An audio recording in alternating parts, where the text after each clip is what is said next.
আমাদের রামদিয়া বালিয়াখালী রাজবাড়ী জেলার বালিয়াখালী থানার রামদিয়া বাজার, ঐতিহ্যবাহী রামদিয়া বাজারের গরুর হাট। এত পরিমাণ গরু বিক্রি হয়েছে, যেমন গরু উঠছে বাজারে ওইরকম বিক্রিও হয়েছে।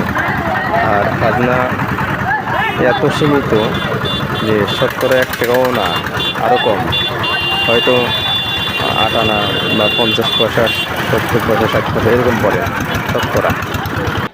আমার সামনে আমার জানাশোনা একজন গরু বিক্রি করলো 83,000 টাকা। তার খাজনা নিল 600 টাকা।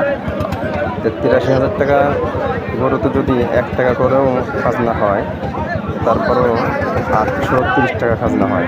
সেখানে খাজনা ক্রেতা দিয়েছে মাত্র 600 টাকা। এতেই হাট কর্তৃপক্ষ অনেক খুশি। আর এত গরু হচ্ছে বাজারের মধ্যে, খুব ভালো ভালো গরু, আবার দামও চড়া, খুব চড়া দাম। গরুর দাম বেশি হলেও ক্রেতা কিন্তু গরু কিনছে না তা না। প্রচুর গরু বিক্রি হইতেছে আজকে রামদিয়া স্কুল মাঠে।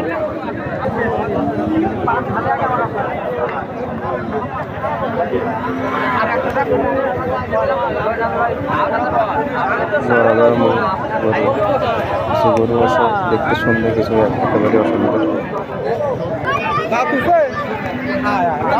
হাটে আসতেছে যাওয়ার সময় যখন আমি আসতে চাইলাম, অনেকে নিষেধ করলো, ভাই হাটে যায়েন না, হাটে ঢুকতে পারবেন না। আসলে অনেক ভিড়, প্রচুর ভিড়।